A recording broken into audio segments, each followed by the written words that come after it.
आज हम करने जा रहे हैं तीसरा स्कंद 13वां अध्याय 27वां और 28वां श्लोक। हम सिर्फ 27वां पढ़ रहे हैं अभी। उक्षिप्तवाला खचर कठोर सटा विशुद्ध खर रोम क्षिप्तः खुराह ताभ्र संतृष्ट ईशा ज्योति प्रभाषे भगवान महीद्रः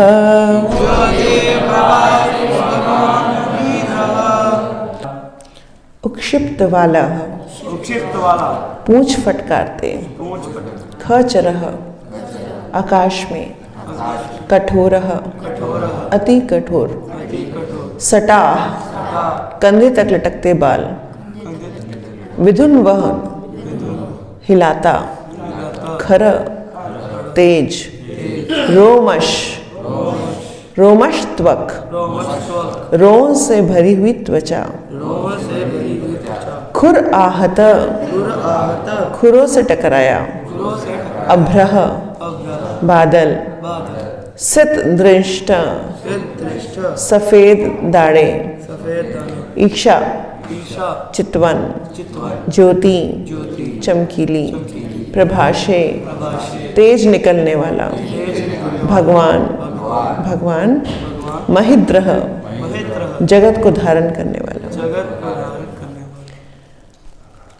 पृथ्वी का उद्धार करने के लिए जल में प्रवेश करने के पूर्व भगवान वराह अपनी पूंछ फटकारते तथा अपने कड़े बालों को हिलाते हुए आकाश में उड़े।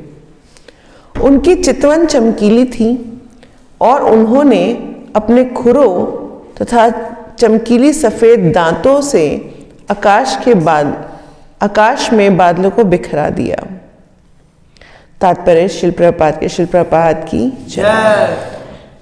जब भक्तों द्वारा भगवान की स्तुति की जाती है तो उनके दिव्य कार्यों का वर्णन होता है। भगवान वराह ने कुछ दिव्य गुण यहाँ दिए गए हैं क्योंकि तीनों उच्च लोकों में निवासियों ने भगवान की स्तुति की, अतः यह समझा जाता है कि उनका शरीर सर्वोच्च लोक ब्रह्मलोक या सत्यलोक से लेकर पूरे आकाश में फैल गया था। ब्रह्म संहिता में कहा गया है कि उनकी आंखें सूर्य तथा चंद्रमा है, अतएव आकाश पर उनकी चितवन सूर्य तथा चंद्रमा इतनी चमकीली थी। यहाँ पर भगवान को महीद्र कहा गया है जिसका अर्थ है विशाल पर्व अथवा पृथ्वी को धारण करने वाला। दूसरे शब्दों में भगवान का शरीर हिमालय पर्वत जैसा विशाल तथा कठोर था, अन्यथा वे संपूर्ण पृथ्वी को अपने श्वेत दाढ़ों के सहारे किस तरह धारण करते। भगवान के महान भक्त कविवर जयदेव ने इस घटना के अवतार की अपनी स्तुति में इस प्रकार गाया है। वस्ती दश शिखरे धरनी तव लगना शिशिनी कलंक कलेव निमग्ना केशव धीता शूकर रूपा जय जगदीश हरे। भगवान केशव की जय हो जो शूकर के रूप में प्रकट हुए। पृथ्वी उनकी दाढ़ों के बीच में पकड़ी हुई थी जो चंद्रमा पर कलंक के निशान जैसा प्रतीत हो रही थी। ओम ज्ञानतिमिरान्धस्य ज्ञानाञ्जनशलाकया चक्षुरुन्मीलितं येन तस्मै श्रीगुरवे नमः। श्रीचैतन्यमनोभीष्टं स्थापितं येन भूतले स्वयं रूप कदा मह्यं ददाति स्वपदान्तिकं। वन्देऽहं श्रीगुरु श्रीयुतपदकमलं श्रीगुरुन् वैष्णवांश्च श्रीरूपं साग्रजातं सैगं रघुनाथान्वितं तं सजीवं साद्वैतं सावधूतं परिजन सहितं कृष्ण चैतन्य श्री राधा कृष्ण पादान् सहगण ललिता श्री विशाखान्वितांश्च। हे कृष्णा करुणा सिंधु दीनबंधु जगत्पते गोपेश गोपीकांत राधा कांत नमस्तुते। तप्त कांचन गौरांगी श्री राधे वृंदावनेश्वरी वृषभानुसुते देवी प्रणमामि हरिप्रिये। वाञ्छाकल्पतरुभ्यश्च कृपा सिन्धुभ्येव च पतितानां पावनेभ्यो वैष्णवेभ्यो नमो नमः। जय श्री कृष्ण चैतन्य प्रभु नित्यानंद श्री अद्वैत गदाधर शिवासादि गौर भक्तवृंद। हरे कृष्णा कृष्णा कृष्णा हरे हरे, हरे राम राम राम हरे हरे। नमो विष्णुपादाय कृष्ण पृष्ठाय भूतले श्रीमते भक्ति वेदांत स्वामी नामिने। नमस्ते सरस्वती देवे गौरवाणी प्रचारिणे निर्विशेष शून्यवादी पाश्चात्य देशतारिणे। मूकं करोति वाचालं पंगुं लंघयते गिरिं यत्कृपातमहं वन्दे श्रीगुरुदीनतारिणम्। हरे कृष्णा। तो आज के श्लोक के अंदर भगवान वराह रूप में जब आए तो उनकी लीलाओं का वर्णन हो रहा है। और यहाँ पे तात्पर्य में शिल प्रभुपाद ने बहुत ही face by face line by line समझने का प्रयास करेंगे। तो सबसे पहले प्रभुपाद कह रहे हैं जब भक्तों द्वारा भगवान की स्तुति की जाती है तो उनके दिव्य कार्यों का वर्णन होता है। इस लाइन को समझते हैं। जब हम नॉर्मल लोगों को देखते हैं जो भक्त नहीं है भगवान के, तो वो भगवान से स्तुति क्या करते हैं? O Jesus give me daily bread. Normal जो भक्त नहीं है वो क्या मांगते हैं कि हे भगवान हमारे को धन दो, हमारे घर में सुख शांति रहे, है ना, हमारे को घर की सारी व्यवस्था ठीक रहे, ये वरदान दो, है ना। ये बिल्कुल वैसा है जैसे छोटा बच्चा अपनी मम्मी को बोले, मम्मी पापा को बोले कि मम्मी मेरे को प्लीज लंच पैक कर दो, मैं आपके पाँव पड़ता हूँ, आप मेरा लंच पैक कर दो। अरे माँ तो वैसे भी लंच पैक कर ही रही है। वो ना भी बोलेगा तो भी माँ को चिंता होती है कि वो बच्चे ने खाया कि नहीं खाया, है ना, और उसका खाना बनाना है। आगे से आगे वो नहीं भी मांगेगा तो भी प्रिपेयर हो रहा है। अगर बेटा बाप के पाँव के पड़ के बोलते हैं पापा प्लीज कुछ, है ना, मेरे लिए कुछ कंबल का इंतजाम कर दो, सर्दियाँ आ रही हैं, तो पापा उसको यूँ देखेंगे क्या बोल रहे हैं, मैं तो ऑलरेडी कम था भी तो मैं तो ऑलरेडी अरेंज कर रहा हूँ, तो क्यों मांग रहे वही चीज जो मैं ऑलरेडी अरेंज कर चुका हूँ या अरेंज कर ही रहा हूँ, फिर इसको मांगने की क्या जरूरत है? मांगना है तो क्या मांगो, बच्चे को कुछ मांगने की जरूरत थोड़ी ना होती है। अगर बच्चा मम्मी पापा के आगे कुछ सारा दिन बोल रहे, मैं खाना मेरे लिए प्लीज बना दो, मेरे लिए कंबल दे दो, मेरे को घर दे दो, तो क्या होगा कि पेरेंट्स बोलेंगे पागल हो गए। बच्चे की हर जरूरत का ख्याल माता पिता खुद ही रख रहे होते हैं आगे से आगे। अगर उसकी कोई फीस भरनी है तो वो खुद ही वो इंतजाम कर रहे होते हैं कि बच्चे का फीस का वक्त आ गया है, मुझे वो भरना है ना। तो हम बच्चे को मांगने की जरूरत है नहीं। इसलिए यहाँ पे शिल प्रभुपाद क्या बोल रहे हैं कि भगवान की प्रार्थनाओं में हमें कुछ मांगने की जरूरत नहीं है। भगवान की प्रार्थना क्या है कि जब भक्तों द्वारा भगवान की स्तुति की जाती है। अब कौन से किसकी स्तुति बता रहे हैं? भक्तों की। भक्त कैसे स्तुति करते हैं, भक्त कैसे प्रार्थना करते हैं? जो उनके दिव्य कार्यों का वर्णन करते हैं। दे ग्लोरीफाई लॉर्ड। वो भगवान में क्या करते हैं? दिव्य कार्यकलापों का वर्णन करते हैं। तो जैसे कि हम देख रहे हैं यहाँ पर जो ऊपर वाले जो प्लैनेट्स है, प्लैनेटरी सिस्टम्स हैं, जन लोग, महर लोग, तप लोग, वहाँ के सभी लोग आकर के भगवान की दिव्य लीलाओं का भगवान को प्रार्थना कर रहे हैं, भगवान की प्रेयर्स कर रहे हैं, तो भगवान की प्रेयर में क्या बोल रहे हैं कि भगवान ये हिरण्याक्ष को मार दो? नहीं नहीं नहीं, वो सब कहने की जरूरत नहीं पड़ती, वो आए इसलिए, वो ऑलरेडी अरेंजमेंट कर रहे हैं। क्या मांग रहे हैं? वो भगवान की ग्लोरिफिकेशन कर रहे हैं कि देखो भगवान कितने सुंदर लग रहे हैं, देखो भगवान कितने विशाल हो गए, देखो भगवान ने ऐसा रूप धारण किया है। तो भगवान की ग्लोरीज कैसे? भगवान के नाम के अंदर वो भगवान को ग्लोरीफाई कर रहे होते हैं, भगवान का वर्णन उनके रूप से कर रहे होते हैं कि भगवान कितने सुंदर लग रहे हैं, भगवान की देखो आंखें ऐसी हैं, है ना, और भगवान के लीला कितनी सुंदर चल रही है, देखो भगवान की लीलाओं में कि भगवान कितनी सुंदर सुंदर लीला कर रहे हैं, भगवान वराह रूप में भी आए हैं तो कितनी सुंदर लीला चल रही है। तो भगवान की लीलाओं की ग्लोरिफिकेशन करते हैं, उनका वर्णन करते हैं। इसी चैतन्य महाप्रभु ने संकीर्तन मूवमेंट दिया, क्या करें? हम नाम की महिमा चारों तरफ फैलाएं, हम भगवान के रूप और गुण की महिमा चारों तरफ फैलाएं, ताकि हमारे को भगवान से ब्रेड बटर मांगने की जरूरत ना पड़े। भगवान वो तो ऑलरेडी तैयार कर चुके हैं हमारा। तो हमें क्या करना है? हमारे को प्रार्थनाओं के रूप में, संकीर्तन के रूप में भगवान के नाम रूप गुण लीला का गुणगान करना है। तो भक्त हमेशा भगवान के नाम रूप गुण लीला का गुणगान करते हैं चारों दिशाओं में।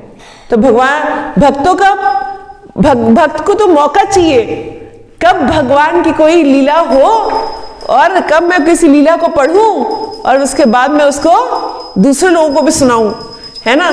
तो इसीलिए सारे के सारे जो ऊपर वाले उच्च लोकों के जो प्राणी हैं वो सब क्या कर रहे हैं? भगवान की लीलाओं को गा रहे हैं, भगवान की लीलाओं को सबको सुना रहे हैं। तो भक्त हमेशा प्रार्थना क्या करता है?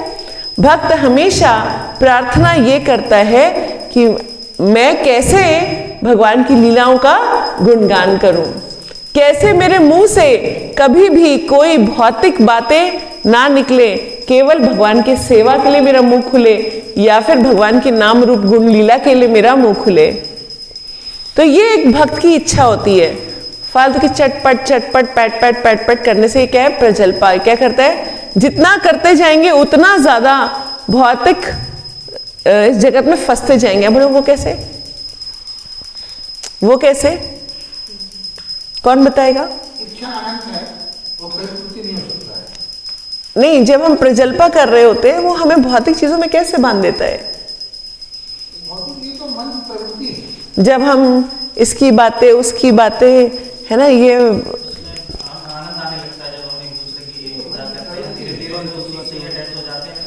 एक तो आनंद आने लगता है, उससे अटैच हो जाते हैं। दूसरा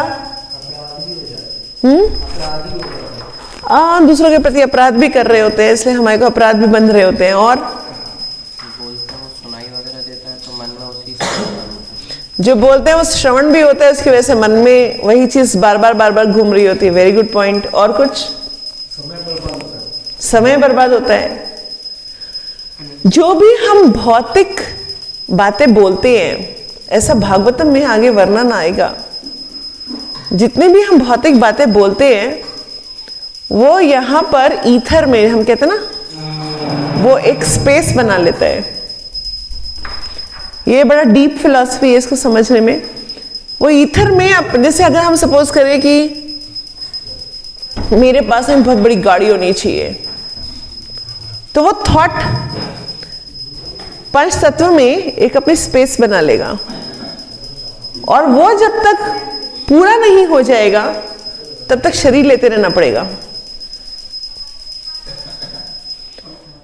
तो इसीलिए हम भगवान का गुणगान करते हैं, भगवान को ग्लोरीफाई करते हैं, क्योंकि जब भगवान को ग्लोरीफाई करते हैं तो ये सारे के सारे जो हमने बनाए थे ना, ये सब प्योरीफाई हो जाते हैं, रबड़ से मिट जाते हैं, है ना। तो एक एक गुणगान के साथ हमारे कितने कितने जन्मों के ये जो हमने इकट्ठे कर रखे हैं, उसको हम आकाश बोलते हैं, ईथर बोलते हैं इंग्लिश में, उसमें जो हमें इस तरह के थॉट पैटर्न्स बना देते हैं वो सारे के सारे मिट जाते हैं, साफ हो जाते हैं, जिसको हम कहते हैं प्योरिफिकेशन। सो प्योरिफिकेशन अपनी सटल बॉडी की भी होती है और प्योरिफिकेशन इन सब की भी होती है। जो हम लोगों ने डेवलप कर दी हैं, और ये हमारे अनंत काल तक पीछा नहीं छोड़ते हैं। अगर हम भगवान को ग्लोरीफाई ना करें तो ये हमारे को कभी भी पीछा नहीं छोड़ेंगे, क्योंकि अगर हम महाविष्णु में भी जाके समा जाएं, ये ब्रह्मांड पूरा खत्म भी हो जाए, तो ये थॉट्स, ये सब चीजें, हमारे कर्म, ये थॉट्स, ये सटल बॉडी की जितनी भी हमने मन बुद्धि अहंकार में सब इकट्ठे कर लिए हैं, ये सब चीजें हमारे बिल्कुल वैसे रहते हैं। एक लेक्चर मैंने सुना था, जब महाविष्णु में भी इवन ब्रह्मा जी के पूरा यूनिवर्स ब्रह्मांड खत्म होने के बाद भी जब दोबारा समाते हैं, ये बिल्कुल बाहर वैसे जैसे हमारे जूते, जब मंदिर के बाहर, जब हम मंदिर के अंदर घुसते तो क्या करते हैं, जूते बाहर छुड़ाते हैं, और जैसे ही हम बाहर निकलते हैं वापस अपने अपने जूते पहन के फिर आगे निकल जाते हैं। तो बिल्कुल वैसे ही है, जो जितने भी थॉट्स हमारे दिमाग में चल रहे हैं, जितनी मन बुद्धि अहंकार में जब चीजें इकट्ठी हो रखी है, ये सब क्या है, जूतों की तरह है। कि जब हम महाविष्णु में भी, एक ब्रह्मांड खत्म होने के बाद भी, हम जब महाविष्णु में समाएंगे भी, तो भी क्या होगा, वो बाहर हमारी वेट करते रहेंगे, और उनको कोई आई कार्ड और उनको सबको टैग लगाने की जरूरत नहीं पड़ती, उनको पता है कि मेरा वाला सोल कौन सा है, राइट। जैसे ही हम वापस दूसरे ब्रह्मांड में महत्त्व के सब बाहर निकलेंगे, उसी इटम में वो हमें वापस पकड़ लेंगे, और वही चीज आगे कंटिन्यू हो जाएगी। कितना खतरनाक है। ऐसा नहीं कि एक बार में चलो जी एक ब्रह्मा के दिन में खत्म हो जाएगा, नहीं, वो तो कभी खत्म नहीं होना। इसलिए हमारे को ये जो हम बातें करते हैं, हम लोग जो इधर उधर की चिट चैट चल रही होती है हमारी, ये बहुत संभल के करना चाहिए, क्योंकि हर विचार के साथ हम पता नहीं कितने कितने अपने जन्म फ्रेम कर रहे होते हैं। We are weaving our next body, हम अगला जन्म अपना वीव कर रहे होते हैं, और अगला जन्म पता नहीं अगले कितने जन्म हम अपने बुन रहे हैं आज की कार्यकलापों से, क्योंकि आज हम सब मनुष्य देह में हैं। तो आज के किए हुए कार्यकलाप हमारे को आगे तक हमारे को परेशान करने वाले हैं। भगवान का नाम क्या है, उत्तम श्लोका। उत्तम श्लोका क्यों, क्योंकि भगवान को अनेक अनेक वेदों में अनेकों को ग्लोरीफाई किया गया है। सब श्लोकों में, सब वेदों में उनको अनेक अनेक श्लोकों में उनको ग्लोरीफाई किया, इसलिए भगवान का नाम हम एक और कहते हैं उत्तम श्लोका। तो इतने सुंदर सुंदर प्रार्थनाएं हैं, हम बोले कि हमें तो प्रार्थना करनी ही नहीं आती, तो फिर हम प्रार्थना कैसे करें। अरे किसी भक्त ने जब प्रार्थना की तो उसी को पढ़ लीजिए, तो हमारे को क्या होगा, धीरे धीरे धीरे धीरे वो इफेक्ट हमारे अंदर भी आना शुरू हो जाएगा। तो सबसे पहली लाइन प्रभुपाद की है कि जब स्तुतियां होती हैं भगवान तो कैसे करते हैं, ग्लोरिफिकेशन ऑफ लॉर्ड, है ना, कि भगवान के नाम रूप गुण लीला का वर्णन करते हैं और उनको ग्लोरीफाई करते हैं, तो हम क्या कर पाते हैं, भगवान की स्तुतियां, भगवान की प्रेयर्स, ये हम कर पाते हैं। अब वराह देव को अगर हम देखें तो हम सभी पता है, जब ब्रह्मा जी के सांसों से क्या निकला, वेद निकले, 4 वेद निकले, 4 मुख के 4 सांसों से 4 वेद निकले, है ना। और अभी हमने वराह देव का प्राकट्य देखा था कि वराह देव कहां से प्रकट हुए, ब्रह्मा जी की नाक से। तो वराह देव ब्रह्मा जी के सांस से वेद निकलते हैं, और यहाँ वराह देव भी भगवान के नासिका से ही बाहर निकल रहे हैं। तो इसका मतलब क्या हुआ कि जो वराह देव की जो बॉडी है वो बेसिकली क्या है, वेद। तो जो वेद है वो वराह देव की शरीर है। तो हम लोग सोचते हैं, कई बार हम जैसे प्रीचिंग पे जाएं तो सब लोग बोलते हैं कि अरे तुम्हारे वेद क्या हैं, वेद तो कुछ साल पहले किसी इंसान ने तो लिखे होंगे, है ना। और कुछ लोग बोलते हैं अरे नहीं, हमें पता है वेद ना हजारों साल, कुछ हजार साल पहले किसी वेद व्यास जी ने, कुछ लोग ऐसे वेद व्यास जी ने लिखे, वेद व्यास जी ने उनको लिपिबद्ध किया, रिटन फॉर्म में लेके आए। ये बिल्कुल वैसे से टीचर अगर समझा रहे हैं तो साथ में बच्चे नोट्स लेना शुरू कर दे, तो ये नहीं बोले ये जो ज्ञान है ये मेरा है, नहीं, व्यास देव जी ने उसको क्या किया, लिपिबद्ध किया। मगर जो एक्चुअल वेद का ज्ञान है वो कहां से निकला है, ब्रह्मा जी की श्वास से, मतलब कि भगवान की जो शरीर है वो स्वयं वेद है।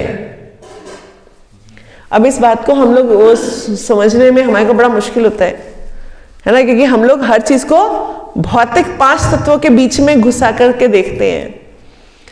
तो जब मायावादी हैं, वो मायावादी इस तरह का इमेजिन नहीं कर पाते, इस तरह की बातें समझ नहीं पाते हैं, इसलिए बोलते हैं भगवान का ना कोई रूप ही नहीं है, भगवान ना निराकार है। तो ये बिल्कुल वैसा है जैसे कि मैं आप में से किसी बच्चे को बोलूं, अरे तुम्हारी आंखें नहीं है क्या, हाँ, तुम्हारे हाथ भी नहीं है, तुम्हारे पाँव भी नहीं है, तो बोलेगा अरे माता जी कैसे बोल रही है, इनको तमीज नहीं है बोलने की, है ना। क्यों? क्योंकि मेरी तो आंखें भी है, मेरे हाथ भी है, मेरे पाँव भी है, ऐसे क्यों बोल रही है वो। तो भगवान का जो मायावादी बोलते हैं अरे भगवान की आंखें वाखें नहीं है ना, भगवान के पाँव भी नहीं है, हाथ भी नहीं है, भगवान तो एक दिव्य ज्योति है। तो क्या कर रहे हैं, भगवान का अनादर कर रहे हैं, भगवान का अनादर कर रहे हैं वो, क्योंकि वो क्या बोल रहे हैं, भगवान के कोई रूप ही नहीं है। मगर हम भक्त कैसे बोलते हैं, वेणु क्वाणंत्रम अरविंदम दलयताक्ष, कि भगवान तो वेणु धारण किए हुए हैं। देखो भगवान का रूप कितना सुंदर है, सुंदरांगम, कितना सुंदर अंग है, कितना सुंदर अंग है। तो भक्त भगवान के उस सुंदर दिव्य रूप का दर्शन कर पाता है। मगर जो मायावादी हैं वो क्या करते हैं, भगवान का तिरस्कार करते हैं। क्या बोलते हैं, अरे भगवान का तो कोई रूप ही नहीं है, अरे भगवान त्रिभंगी रूप, इतने सुंदर रूप में साक्षात विराजमान है, तब भी वो क्या बोलते हैं, भगवान की तो आंखें नहीं है, भगवान के तो हाथ पैर नहीं है, भगवान का तो कोई रूप ही नहीं है। तो क्या कर रहे हैं वो, भगवान का तिरस्कार कर रहे हैं। तो भक्त वही रूप को देख देख के हमेशा ग्लोरीफाई करता रहता है, भगवान के बारे में बोलता रहता है कि भगवान कितने सुंदर है ना, भगवान की लीला कितनी सुंदर है ना। हर लीला के अंदर वो भगवान को ग्लोरीफाई कर रहा होता है। तो ये भक्त का आचरण है।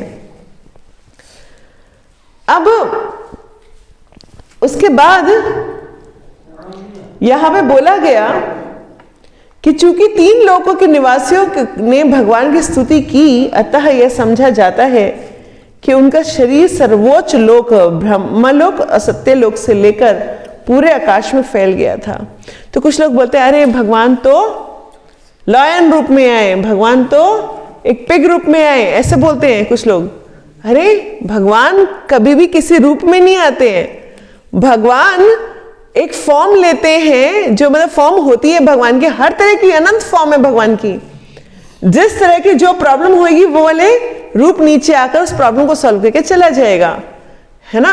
तो अनंत रूपों में भगवान ऑलरेडी एग्जिस्ट करते हैं। तो इसका मतलब हमें ये नहीं समझना चाहिए कि भगवान तो, और ऐसा कौन सा जानवर होगा जो आकाश तक, ब्रह्मलोक तक फैल जाए। इस पृथ्वी के आकाश की बात नहीं कर रहे हम, स्ट्रेटोस्फीयर एटमॉस्फेयर की बात नहीं कर रहे। किसकी बातें कर रहे हैं हम, ब्रह्मलोक, तपलोक, सत्यलोक में वहां के प्राणी भी वराह देव के दर्शन करके उनकी स्तुतियां कर रहे हैं।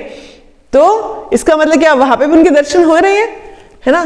तो भगवान इतना विराट रूप धारण किया कि सत्यलोक, ब्रह्मलोक तक भगवान के दर्शन हो रहे थे, और इसकी वजह से हर लोकों के प्राणी उनकी स्तुतियां कर रहे थे। बोला गया है कि ब्रह्म संहिता में, जैसे प्रभुपाद आगे बता रहे कि ब्रह्म संहिता में बताया गया कि भगवान की आंखें कैसी हैं, सूर्य और चंद्रमा के समान है ना। ऐसे यहाँ पे भी लिखा गया उनकी चितवन चमकीली है, जैसे उन्होंने यहाँ पर ट्रांसलेशन में भी आया था।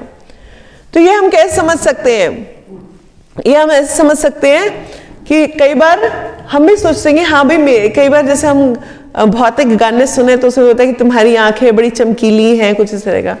तो इसका मतलब क्या हुआ कि वो अब अगर अंधेरा है तो उसको टॉर्च लाइट की तरह ऑन कर लेंगे, हाँ नहीं। हम भौतिक जगत के प्राणी जो हैं, ये बेसिक नेचर ही अंधकारमय है हमारा। तो मतलब अगर सूर्य और ये जो बिजली है, ये सब जो भगवान ने लाइट दी है, सोर्सेस दी हैं, अगर ये हटा दिए जाए तो हम क्या है, अंधकार में है, यहाँ कंप्लीट अंधकार है। मगर जैसे ही भगवान की दृष्टि यहाँ पड़ती है, वो सूर्य की रोशनी यहाँ पड़ती है, तो इसका हमारे को पता चलता है कि भगवान की दृष्टि पड़ रही है। इस दृष्टि से क्या होता है, एक तो सब जगह रोशनी फैल जाती है। वैसे कहते हैं जहां भगवान है वहां पर रोशनी हो गई, जहां भगवान की दृष्टि नहीं है, वहां पे अंधकार होता है, हम सब अंधकारमय हो जाते हैं, रात को क्या हो जाता है, सब अंधकारमय हो जाता है ना। तो भगवान की दृष्टि हम पर नहीं पड़ रही होती, फिर भी चंद्रमा भेजते हैं भगवान कि नहीं नहीं नहीं चलो चंद्रमा की वजह से रोशनी रहेगी, मगर अमावस्या की रात को हमें कुछ दिखाई नहीं दे, लाइट वाइट सब बंद कर दो और उसके बाद सब साइलाइट मान लो गुल हो जाए, और उसके बाद अमावस्या की रात को कुछ दिखाई देगा, कुछ दिखाई नहीं देगा, कुछ दिखाई नहीं देगा, है ना। हम बिल्कुल ऐसे जगह से अंधे होते हैं।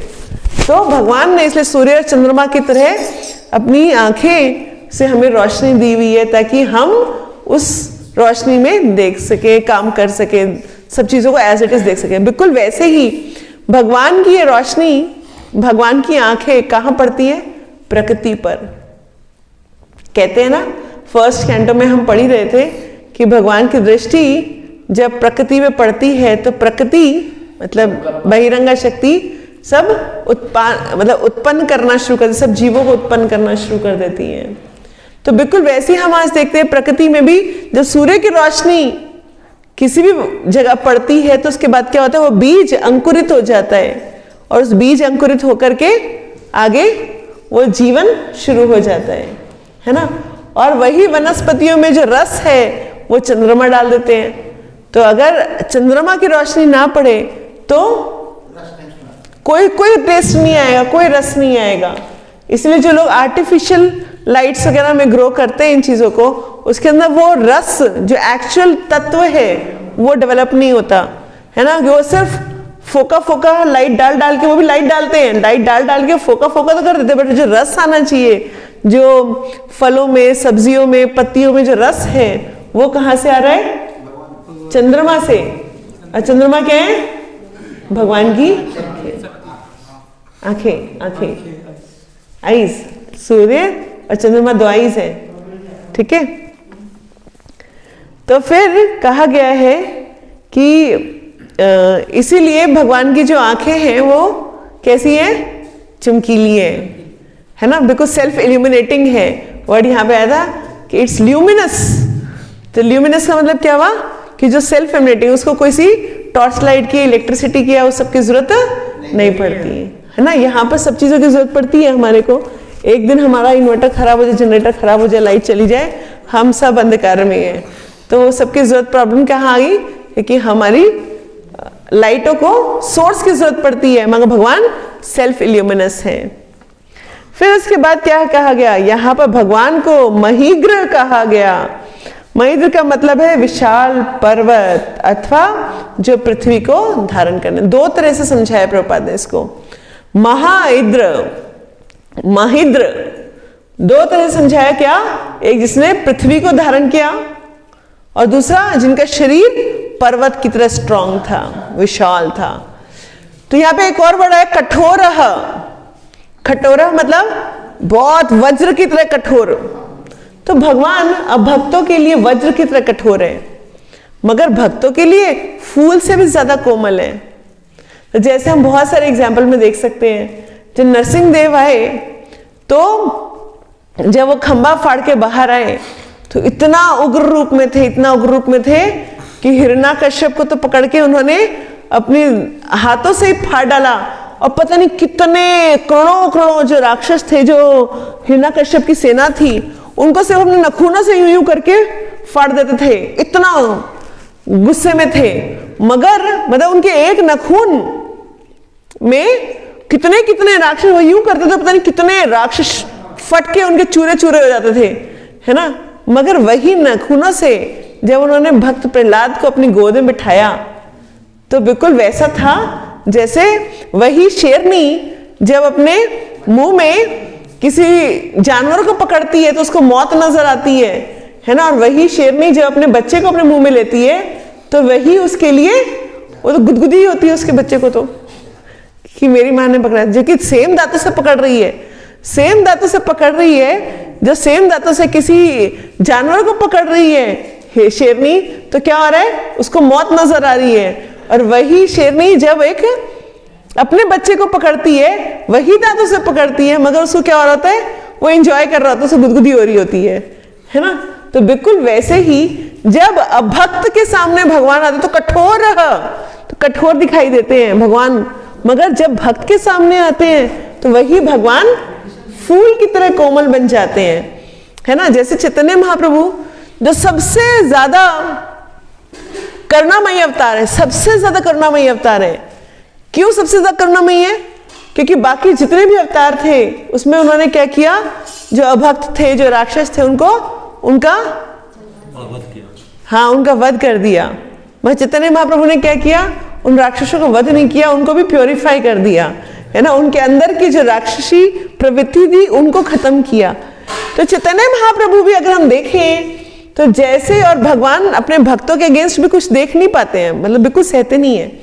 तो क्या हुआ था कि जब नित्यानंद प्रभु को जगाई मधाई ने मारा तो उसके बाद भगवान को इतना गुस्सा आया कि चैतन्य महाप्रभु भी अपना सुदर्शन चक्र लेकर के खड़े हो गए, है ना। वहां पर उन्होंने सुदर्शन चक्र का आवाहन कर दिया। तो उन्होंने कहा कि इनको माफ कर दे। तो उसके बाद उन्होंने अपना उसे भक्ति कहने से, है ना, क्या किया, उन शांत हो गए। तो कहने का अर्थ ये है कि किस तरह से भगवान अपने भक्तों के लिए बिल्कुल कोमल है, एकदम सॉफ्ट, बिल्कुल जैसे कि पेरेंट्स की, पापा मम्मी की गोदी में जाकर बच्चा बिल्कुल सिक्योर हो जाता है। और किसी भी रूप में माँ के जब गोदी में बच्चा आता है तो वो हमेशा उसको लगता है कि अरे बस अब तो और कुछ नहीं चाहिए, है ना। तो मगर वही चीज भगवान की कठोरता दिखाई देती है कब, जब वो दुष्टों के सामने होते हैं। तो भगवान वज्र के समान है। वज्र मतलब उनके यहाँ पे जैसे बाल भी बोले गए हैं, भगवान के कठोर, यहाँ पे वर्ड आया था कि कड़े बालों को हिलाते हुए, और कहते जब भगवान, जब पहला श्लोक शुरू हुआ है तो वहां बोले उक्षिप्त वालह, तो भगवान की जो पूंछ है, दिव्य पूंछ है ना, वो उसे क्या कर रहे हैं, भगवान आकाश में सारे बादलों हिलाते हुए सारे बादलों को तितर बितर कर रहे हैं, सबको हिला दिया यहाँ से, है ना। तो कोई ऐसा कर सकता है, आपने किसी जानवर को देखा है उसने बादल हिला दिया, है ना। तो भगवान क्या है, ऑर्डिनरी नहीं है ना। भगवान को इतना विशाल रूप बना के कि भगवान क्या कर रहे हैं, सब बादलों को हटा रहे हैं ताकि सब चीजें, भगवान की लीलाएं सब देख सकें, सब भगवान को दर्शन कर सके, है ना। तो सब चारों लोकों में भगवान के दर्शन, सातों लोकों में भगवान के दर्शन हो सके। तो भगवान वहां जल में खड़े हुए और कहाँ तक जा रहे हैं, ब्रह्मलोक तक जा रहे हैं। तो इसका मतलब क्या हुआ, तो भगवान के सारे प्लैनेटरी सिस्टम से भगवान को देखिए, इसलिए भगवान क्या कर रहे हैं, सारे होता ना अपनी उसको हिला करके सारे क्लाउड्स भी हटा रहे हैं, जितने बादल थे सब हटा रहे हैं। फिर उसके बाद क्या बोला गया कि भगवान ने, जैसे यहाँ पे जयदेव गोस्वामी की जो प्रेयर आती है उसमें क्या बताया कि जयदेव गोस्वामी ने ये बताया कि भगवान ने जब पृथ्वी अपने दांतों पे पकड़ी हुई थी, है ना, जैसे हाथी दांत होता है ना, तो ऐसे उनके भी दांत थे वैसे ही सेम। तो उस पर जो पृथ्वी धारण की हुई थी उन्होंने, तो बिल्कुल वैसे लग रही थी जैसे चंद्रमा के ऊपर छोटा सा दाग, है ना। तो भगवान इतने चमकीले, इतने चमकीले, है ना, कि पृथ्वी पूरी एक छोटे से दाग के समान लग रही थी। It was looking like a stain on the moon. So इससे बता रहे कि भगवान में कितना प्रकाश दिख रहा था कि पृथ्वी कैसे दिख रही थी, एक छोटे से दाग की तरह दिखाई दे रही थी। तो वो शशिनी कलंक लेव निमग्ना, कलंक की तरह, मतलब होता है ना छोटे दाग की तरह दिखाई दे रही थी। तो इस तरह से हम देख सकते हैं कि किस तरह से वराह रूप में जब भगवान आए, तो हमें कभी नहीं समझना चाहिए कि भगवान तो टर्टल रूप में आए, टर्टल थे, भगवान तो मतलब एक हॉग रूप में आए या लॉयन रूप में आए। ये भगवान के अनंत अनंत रूप हैं, अनंत अनंत रूप हैं, और भगवान के अनंत रूपों में अनंत अनंत लीलाएं हैं भगवान की। हमारी अभी इस ब्रह्मांड की एक चतुर्युग की छोटी सी नॉलेज है, जहाँ हमें पता है कि भगवान 10 मेन अवतारों में थे, चलो 24 अवतार मान लेते हैं, है ना, तो वो सब मान लेते हैं। तो क्या है कि हमने सिर्फ एक छोटा सा देखा हुआ है कि इस चतुर्युग में, सतयुग, त्रेता, द्वापर, कलयुग में इतना इतना, वो भी हमारे को भागवतम ने बता दिया तो हमने समझ लिया, अदरवाइज तो वो भी नहीं समझ में पता ना था, हमें कुछ नहीं पता था। मगर जब हम सारे मनवंतरों की बातें करते हैं, जब हम पिछले मनवंतर अगले मनवंतर की बातें करते हैं, भगवान अनंत अनंत रूपों में है। वहां वैकुंठ में भगवान को कोई नया रूप नहीं लेना पड़ता, भगवान अनंत रूपों में ऑलरेडी है, है ना। सिर्फ क्या होता है, वो एक पर्टिकुलर रूप आता है, कोई लीला दिखाता है। हमारे पास वेद व्यास जी, खुद भगवान वेद व्यास जी के रूप में आते हैं, उन लीलाओं को लिख के भी दे देते हैं, लो भी पढ़ लो, है ना। उसके बाद फिर हम क्या करते हैं, पढ़ने में भी हमारे को टाइम नहीं मिल रहा होता, हम बोर हो रहे होते हैं, अरे पढ़ाई कौन करेगा, अरे मन नहीं लगता पढ़ने में, है ना। रीडिंग करते समय हमारे को नींद आ जाती है। तो भगवान की वो लीलाएं हम समझ ही नहीं पा रहे हैं। इसका मतलब हम तो इसको बिल्कुल नॉर्मल टेक्स्ट की तरह पढ़ रहे हैं। उसकी वजह से हमें क्या लग रहा होता है कि हम वी आर लाइक बोर, है ना, वी आर फीलिंग स्लीपी। तो इस तरह से आज भगवान की एक नाम रूप गुण लीला का हमने एक बहुत सुंदर आज विवरण देखा कि जहां भगवान वराह रूप में आकर के एक चमकीली चितवन के साथ भगवान ने अपने सभी बादलों को तितर बितर किया। कोई आप लोग ऐड ऑन करना चाहें, कोई प्रश्न पूछना चाहें? क्या तो भगवान एक ही है कि सब अलग अलग जैसे बता रहे आप? भगवान एक ही है। अचिंत्य भेदा भेद आपने सुना है, भगवान एक भी है और अनेक भी है। भगवान ओरिजिनल तो श्री कृष्ण ही है। फिर उनसे आपने समझाया था कि चतुर्व्यूह निकलते हैं, संकर्षण, प्रद्युम्न, वसुदेव, अनिरुद्ध, है ना। फिर उसके बाद फिर चतुर्व्यूह होता है, फिर से महाविष्णु आते हैं। ये तो हमारे भौतिक वाले की हो गई। ऐसे भगवान की एक्सपेंशन, बलराम जी के आगे एक्सपेंशन एक्सपेंशन एक्सपेंशन। अब जब एक कैंडल से दूसरी कैंडल जलती है, दूसरी कैंडल से तीसरी कैंडल, जब बहुत से अनंत कैंडल जल जाएंगी तो आपको ओरिजिनल देखना बड़ा मुश्किल है। सब इक्वली कैंडल जलती हैं, है ना। आप ये नहीं कह सकते ये कैंडल कम है और वो ज्यादा है, ऐसा कुछ भी नहीं है, सब बराबर की हैं। मगर फिर भी ओरिजिनल जो फॉर्म है वही त्रिभंगी श्याम सुंदर कृष्ण का है। परम प्रभु, यू वांट टू आस्क? जैसे आपने बताया कि आध्यात्मिक जगत में भी कई लोग हैं, तो जिसमें भगवान अपने लोग नहीं है, भगवान के एक्सपेंशंस है, मतलब विद्यमान है वहाँ पे। हाँ हाँ हाँ हाँ। तो ये सारे लोगों में जाने के लिए मतलब कर्म की प्रधानता है, मतलब कर्म उस क्या कर्म करें, जैसे गोलोक वृंदावन धाम है या उससे नीचे जैसे राम जी जहाँ पे है, तो क्या वो अलग अलग कर्मों का वो है? नहीं, जब तक कर्मों का प्रभाव है तो आप इस भौतिक जगत में ही है। कर्म में अगर आपके पास इतना सा भी कर्म का प्रभाव बचा हुआ तो आप इस भौतिक जगत में ही रहेंगे। कर्म तो इधर ही है। जब कर्म में पहुंच जाते हैं, जहां हम केवल भक्ति भाव में आ जाते हैं, तो हम गोलोक मतलब वैकुंठों के बारे में सोच सकते हैं। जब मगर अब कौन से धाम पहुंचेंगे? जिसका जो स्वरूप है वही धाम, जिसका हम सबका स्वरूप है, उसको कहते हैं स्वरूप सिद्ध। तो हम सबका स्वरूप है। जैसे कुछ लोग होते हैं वो राम, उनको कहीं पे भी लिखे वो राम भक्ति पे पहुंच जाएंगे बार बार, है ना। वो उनको राम जी से इतना अट्रैक्शन है, इतना अट्रैक्शन है कि वो कुछ और नहीं सोच पाते। तो फिर क्या है, वो बेसिकली साकेत धाम के वो बंदे हैं। वो अल्टीमेटली अगर शुद्ध भक्ति करते हैं साकेत धाम जाएंगे। कुछ लोगों को नरसिंह देव से बहुत अट्रैक्शन होता है। उनको नरसिंह देव के अलावा, जैसे इवन मायापुर में मैं बात कर रही थी, एक पुजारी है, वो बोलते हैं मुझे राधा माधव नहीं दिखाई देते, मुझे वो भी नरसिंह देव जैसे दिखाई देते हैं। तो मतलब उनके अंदर उनका जो अट्रैक्शन है वो नरसिंह देव में इतना ज्यादा है कि वो हर समय नरसिंह देव की ही ध्यान में रहते हैं। उनको हर चीज नरसिंह देव की ही भक्ति और नरसिंह देव की ही लगती है। तो वो बेसिकली नरसिंह देव धाम के हैं, जाएंगे शुद्ध भक्ति करके तो नरसिंह देव भगवान के धाम जाएंगे। तो इस तरह से जहां हमारी अट्रैक्शन है, अब कहते हैं कि जो गौड़िया वैष्णव है वो सब राधा रानी की टीम है। जो गौड़िया वैष्णव है सब राधा रानी की सेना है ना, और सेनापति प्रभुपाद है।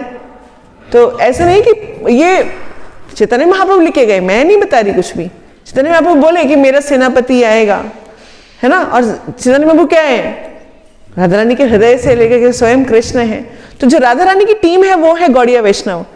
तो 99% तो हम में से सब लोगों ने गोलोक वृंदावन ही जाना है अल्टीमेटली, है ना। अल्टीमेटली तो गोलोक वृंदावन ही डेस्टिनेशन है, क्योंकि हम इस गुरु परंपरा में, ऐसी गुरु परंपरा में जुड़ गए हैं जहां पर हम श्याम सुंदर रूप से अट्रैक्टेड हैं। है ना। तो इसीलिए हम जाएंगे वहीं। मगर अगर हम में से भी कोई जैसे राम जी से बहुत ज़्यादा अट्रैक्टेड है तो फिर साकेत धाम जाएगा। अभी मिक्स्ड है सब कुछ, राम जी भी अट्रैक्टेड हैं, कृष्ण भी। अभी फीस करना भी टाइम है, अभी टाइम लगेगा थोड़ा सा। एक की तरफ जब पूर्ण अगाढ़ भक्ति हो जाएगी किसी एक रूप के प्रति, तब हम उनके धाम जाने के एलिजिबल, मतलब स्वरूप सिद्ध व्यक्ति जिसको कहते हैं। तो सारे तीन जो गुण हैं उनके बंधनों से बाहर निकल गए होते हैं, सारी चीज़ें कंट्रोल हो चुकी होती है, इंद्रिय 100% कंट्रोल्ड है। उसके बाद धीरे धीरे ये चीज़ अपने आप रिवील हो जाती है।